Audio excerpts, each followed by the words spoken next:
রাষ্ট্রপতি হিসেবে আজ শপথ নেবেন মির্জা ফখরুল ইসলাম আলমগীর। প্রধানমন্ত্রী, বিরোধী দল সহ বিভিন্ন মহলের অভিনন্দন। বিএনপির ভারপ্রাপ্ত মহাসচিব হলেন রুহুল কবির রিজভী।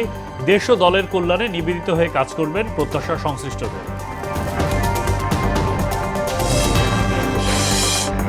অপরিকল্পিত নগরায়ন এবং অবৈধ ইটভাটার কারণে চাঁপাইনবাবগঞ্জে কমছে ফসলি জমির পরিমাণ, ব্যাহত হচ্ছে খাদ্য উৎপাদন, হুমকির মুখে পরিবেশ। এবং সাতক্ষীরা সীমান্তে ভারত থেকে দেদারসে ঢুকছে মাদক, আইন শৃঙ্খলা বাহিনীর অভিযান অব্যাহত, মাদকের বিরুদ্ধে যুদ্ধ ঘোষণা সাতক্ষীরাবাসীর।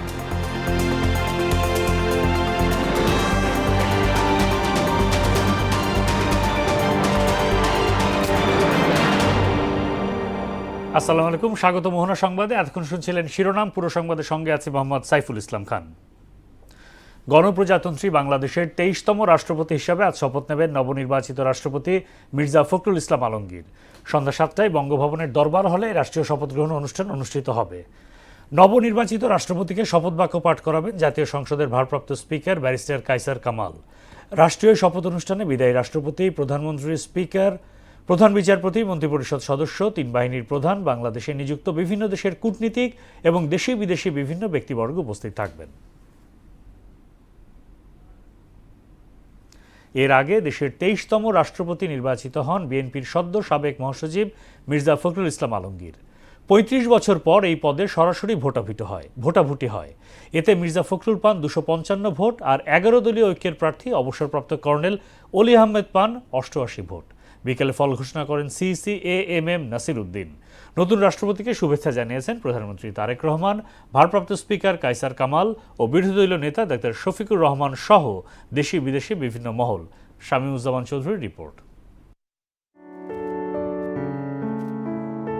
রাজনীতির দীর্ঘ পথ পাড়ি দিয়ে দেশের 23তম রাষ্ট্রপতি হলেন বিএনপির সদ্য সাবেক মহাসচিব মির্জা ফখরুল ইসলাম আলমগীর। রাষ্ট্রপতি পদে সরকারি ভোটের পর বৃহস্পতিবার বিকেলে বিজয়ী হিসেবে তার নাম ঘোষণা করেন প্রধান নির্বাচন কমিশনার AMM নাসির উদ্দিন। আমি ঘোষণা করছি যে জনাব মির্জা ফখরুল ইসলাম আলমগীর সর্বোচ্চ সংখ্যক ভোটপ্রাপ্ত হওয়ায় রাষ্ট্রপতি পদে যথাযথভাবে নির্বাচিত হয়েছে। দীর্ঘ 35 বছর পর রাষ্ট্রপতি পদে প্রতিদ্বন্দ্বিতাপূর্ণ নির্বাচনে মোট ভোটার ছিলেন 349 জন। শুরুতেই ভোট দেন ভারপ্রাপ্ত রাষ্ট্রপতি ও ভারপ্রাপ্ত স্পিকার। এরপর বিএনপি প্রার্থী মির্জা ফখরুল ইসলাম আলমগীরকে নিয়ে ভোট দেন প্রধানমন্ত্রী তারেক রহমান। ফলাফলে দেখা যায় মির্জা ফখরুল ইসলাম আলমগীর পেয়েছেন 255 ভোট, আর 11 দলীয় ঐক্যর প্রার্থী কর্নেল অলি আহমদ পেয়েছেন 88 ভোট। ভোট দেননি 6 জন সংসদ সদস্য। বৈধ ব্যালট পেপারের সংখ্যা 343, মানে 343, অল আর ভ্যালিড।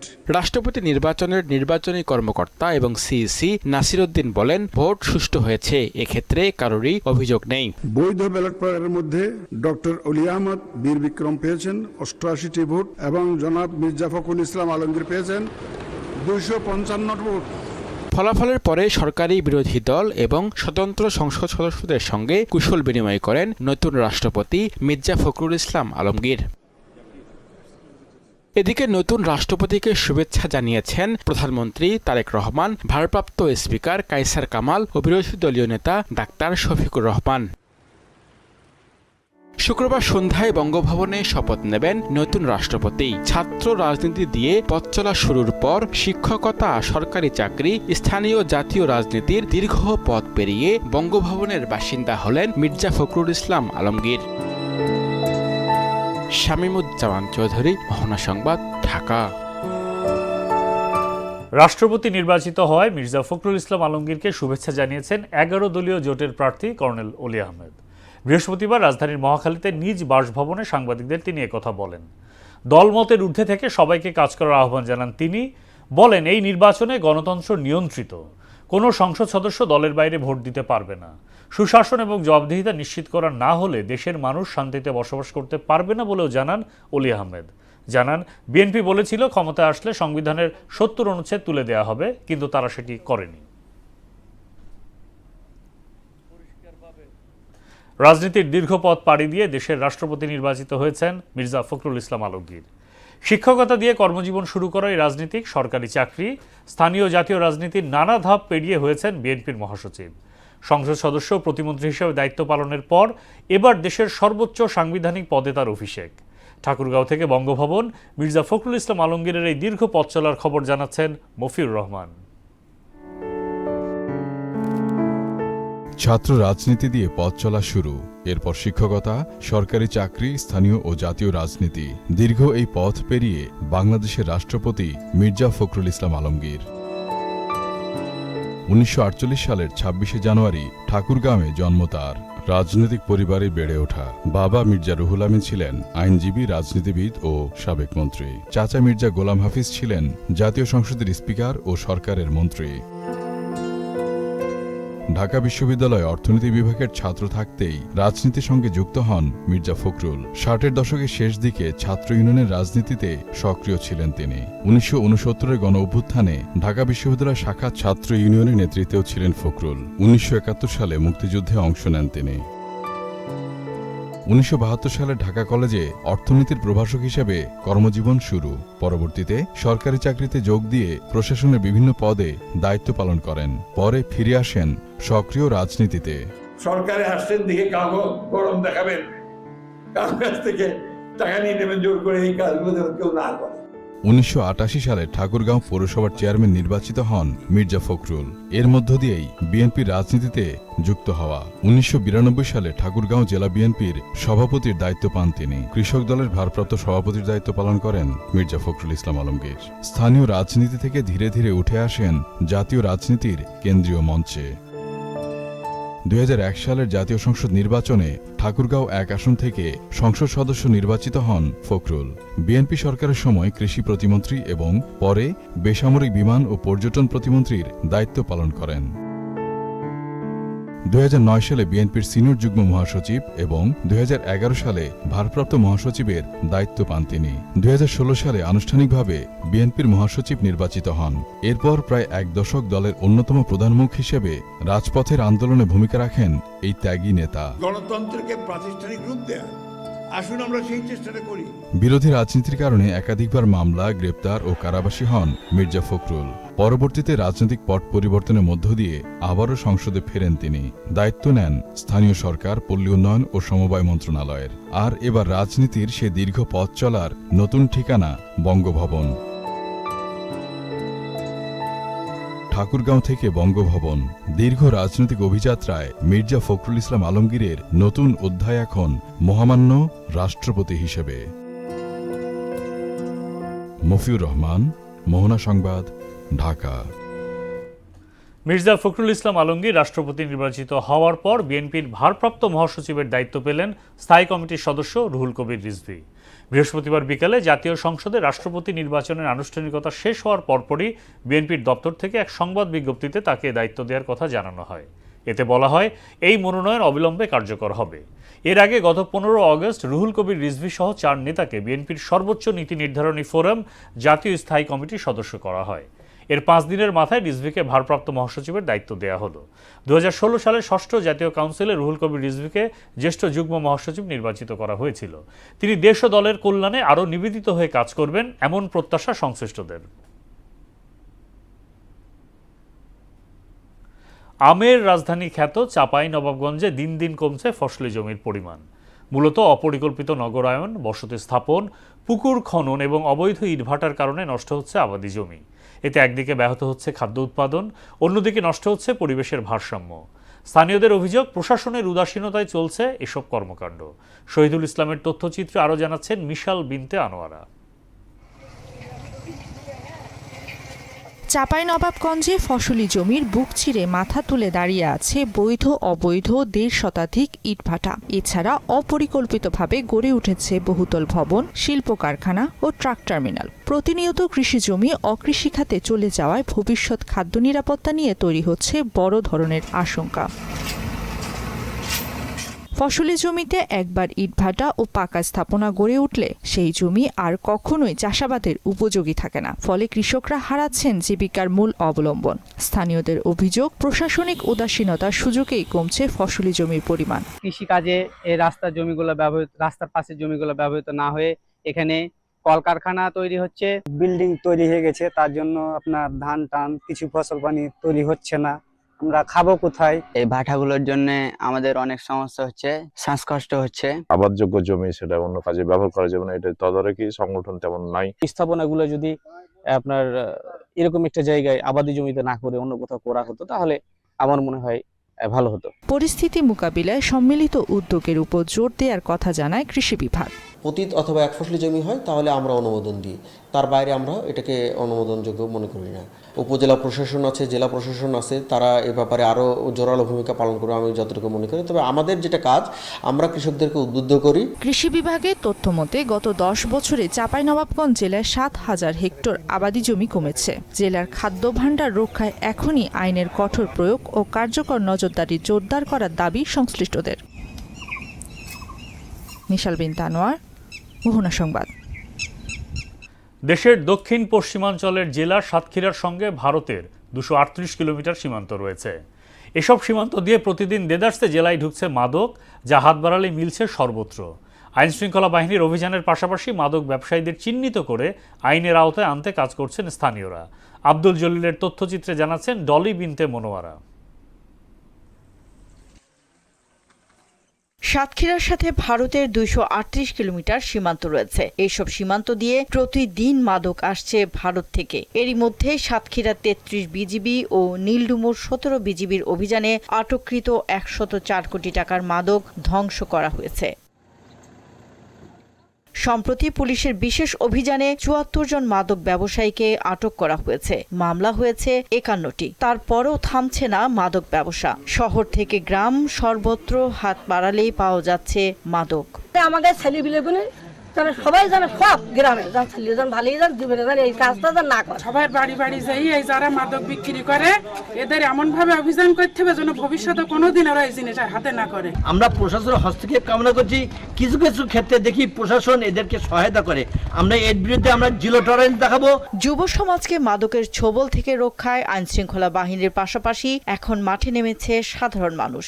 আইনশৃঙ্খলা বাহিনীর সাথে একযোগে মাদক ব্যবসায়ীদের চিহ্নিত করে আইনের আওতায় আনতে কাজ করছেন স্থানীয়রা। মাদক বিরোধী মিছিল, সমাবেশ, মানববন্ধনের পাশাপাশি মাদক বিক্রেতাদের তালিকা করে বাড়ি বাড়ি অভিযান পরিচালনা করছে মাদক কমিটি। আমাদের জীবন যতক্ষণ থাকবে ইনশাল্লাহ আমরা এই মাদকের বিরুদ্ধে লড়াই করতে করতে মরব, তবে মাদকের কাছে মাথা নত করব না ইনশাআল্লাহ। যুব সমাজ একদম টোটালি ধ্বংসের পথে। আমরা এলাকার লোকজন একত্রিত হয়ে আমরা একটাই স্লোগান বেছে নিয়েছি, চলো যাই যুদ্ধে মাদকের বিরুদ্ধে। সকলের সম্মিলিত প্রচেষ্টা ছাড়া মাদক নির্মূল করা সম্ভব নয় বলে জানায় প্রশাসন। সাতক্ষীরা জেলা পুলিশের প্রত্যেকটি সদস্যকে আমরা নির্দেশনা দিয়েছি যে মাদকের বিরুদ্ধে আমাদের এই অভিযান অব্যাহত থাকবে। মাদকের ক্ষেত্রে আপনারা জানেন যে আমরা সবসময় ক্যারিয়ার ধরি, কিছুদিন পরে জামিনে চলে আসে। আমি গুরুত্ব দিব যে মাদকের যারা আশ্রয় প্রশ্রয়দাতা, যারা এই ব্যবসার সঙ্গে জড়িত, তাদের কিভাবে আইনের আওতায় আনা যায়। আমরা প্রতিনিয়ত সাতক্ষীরা ব্যাটালিয়ন মাদকের বিরুদ্ধে কাজ করে যাচ্ছে, সীমান্তে কাজ করে যাচ্ছে এবং আমাদের দায়িত্বপূর্ণ এলাকা সীমান্তের অভ্যন্তরে 8 কিলোমিটারের মধ্যেও যদি মাদকের কোনো ধরনের অবস্থান কিংবা পাচার আমরা সেন্স করতে পারি, আমরা রেসপন্স করে থাকি। আইন প্রয়োগকারী সংস্থার কঠোরতা, সামাজিক প্রতিরোধ এবং পারিবারিক সচেতনতার সমন্বিত উদ্যোগে দেশ হবে মাদকমুক্ত, এমন প্রত্যাশা সবার। ডলি বিনতে মনোয়ারা, মোহনা সংবাদ। সাপ্তাহিক ছুটির দিনে রাজধানীর বাজারে নিত্য প্রয়োজনীয় পণ্যের দাম কিছুটা অস্থিরতা ও চড়া ভাব লক্ষ্য করা যায়। শাকসবজি, মাছ ও মাংসের চড়া দামের কারণে সাধারণ ক্রেতারা বেশ চাপের মুখে রয়েছেন। পেঁপে প্রতি কেজি প্রায় 50 টাকা এবং শসা 60 টাকা পর্যন্ত বিক্রি হচ্ছে। অতিরিক্ত বৃষ্টি ও সরবরাহের ঘাটতির কারণে আমদানি করা গাজর সহ বিভিন্ন কাঁচা সবজির দাম বাড়তি রয়েছে। কাঁচামরিচ ও অন্যান্য প্রয়োজনীয় শাকসবজির দাম চড়া। রাজধানীর বাজার পরিস্থিতি জানতে আমাদের সঙ্গে যুক্ত হচ্ছেন সহকর্মী এমআর আসাদ। আসাদ, সাপ্তাহিক ছুটির দিনে রাজধানীর সার্বিক বাজার পরিস্থিতি জানাবেন।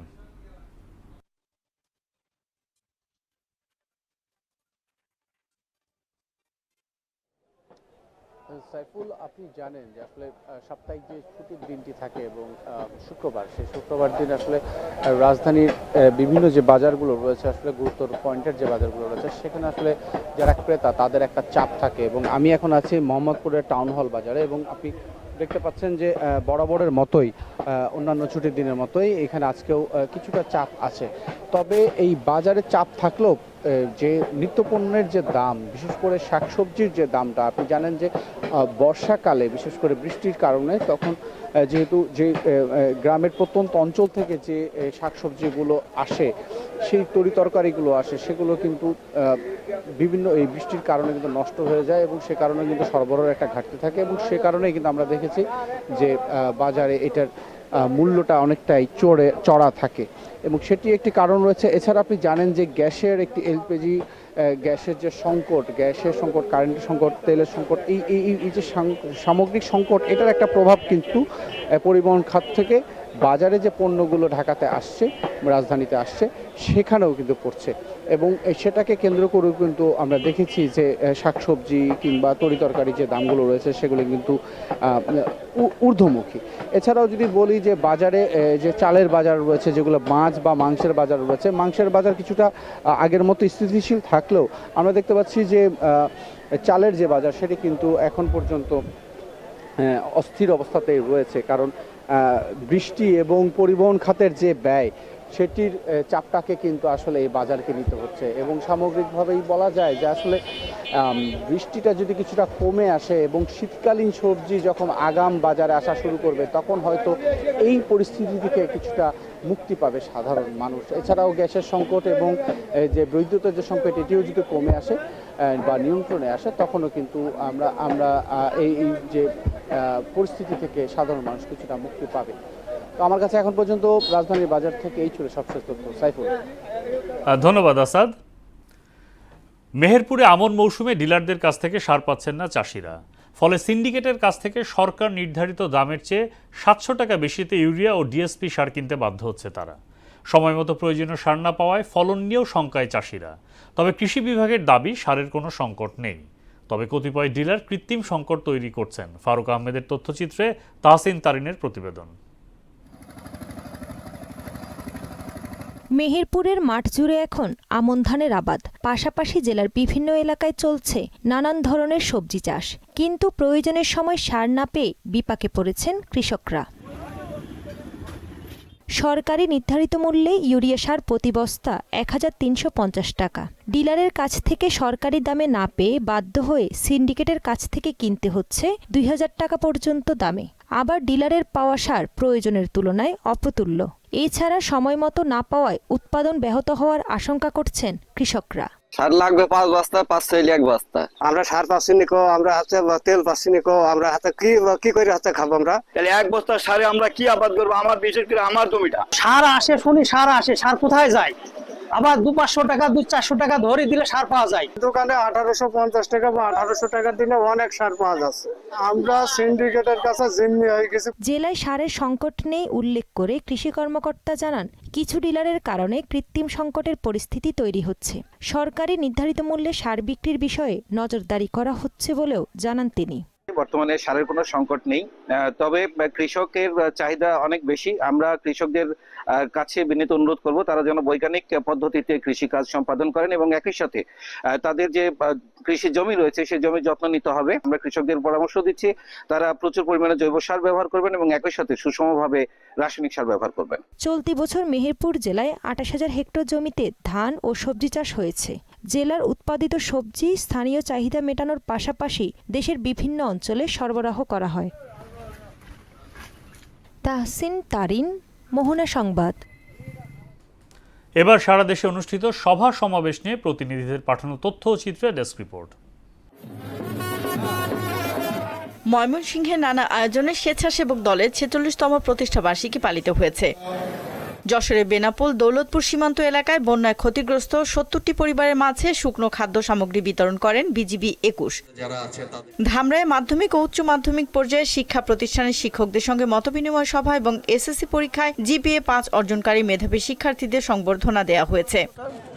পার্বত্য চট্টগ্রামের সশস্ত্র সন্ত্রাসী গোষ্ঠীগুলোর বেপরোয়া চাঁদাবাজি বন্ধের দাবিতে বান্দরবানে মানববন্ধন অনুষ্ঠিত হয়েছে। গাজীপুরে কালিয়াকৈরে জাতীয়তাবাদী স্বেচ্ছাসেবক দলের 46তম প্রতিষ্ঠা বার্ষিকী উপলক্ষে বৃক্ষরোপণ ও পরিষ্কার পরিচ্ছন্নতা কর্মসূচি পালিত হয়েছে। নাটোরে পরিবেশ সুরক্ষা এবং আগামী প্রজন্মকে সবুজের বার্তা দেওয়ার প্রত্যয়ে শিক্ষার্থীদের মাঝে ফলদ ও বনজ গাছের চারা বিতরণ করা হয়েছে। জেটিআইটি অর্গানাইজেশনের উদ্যোগে ঢাকার মাতুয়াইলে ফ্রি মেডিকেল ক্যাম্প অনুষ্ঠিত হয়েছে। নোয়াখালী সদর উপজেলার এওয়াজবালিয়া ইউনিয়নে বেদে যাযাবর মাদক ব্যবসায়ীদের বিরুদ্ধে বিক্ষোভ মিছিল ও মানববন্ধন করেছে এলাকাবাসী। ফরিদপুরে কর্মরত সাংবাদিকদের সঙ্গে মতবিনিময় করেছেন নবাগত পুলিশ সুপার শাহরিয়ার মোহাম্মদ মিয়াজি।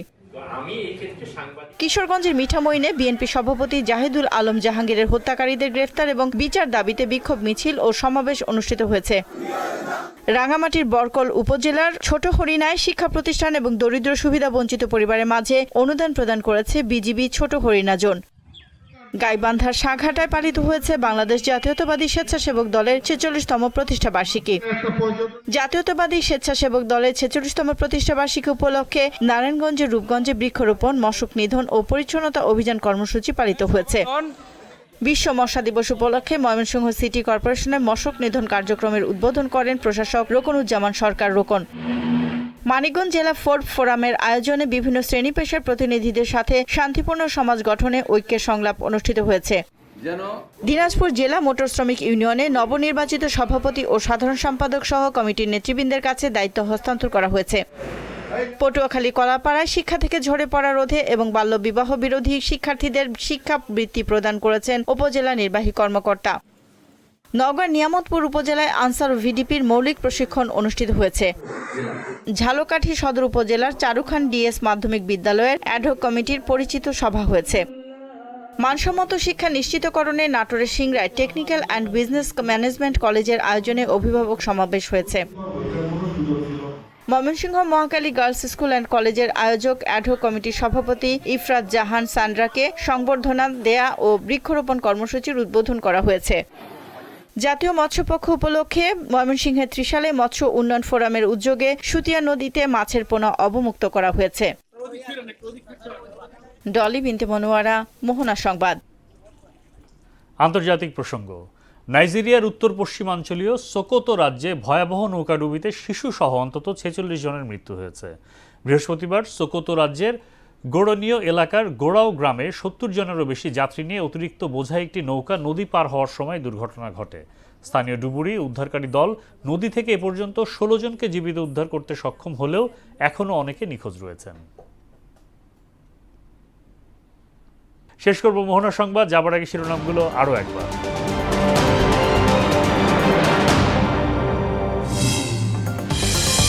রাষ্ট্রপতি হিসেবে আজ শপথ নেবেন মির্জা ফখরুল ইসলাম আলমগীর। প্রধানমন্ত্রী, বিরোধী দল সহ বিভিন্ন মহলের অভিনন্দন।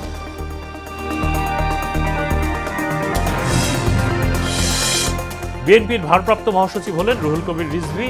দেশ ও দলের কল্যাণে নিবেদিত হয়ে কাজ করবেন, প্রত্যাশা সংশ্লিষ্টদের। অপরিকল্পিত নগরায়ন এবং অবৈধ ইটভাটার কারণে চাঁপাইনবাবগঞ্জে কমছে ফসলি জমির পরিমাণ, ব্যাহত হচ্ছে খাদ্য উৎপাদন, হুমকির মুখে পরিবেশ। এবং সাতক্ষীরা সীমান্তে ভারত থেকে দেদারসে ঢুকছে মাদক, আইন শৃঙ্খলা বাহিনীর অভিযান অব্যাহত, মাদকের বিরুদ্ধে যুদ্ধ ঘোষণা সাতক্ষীরাবাসী।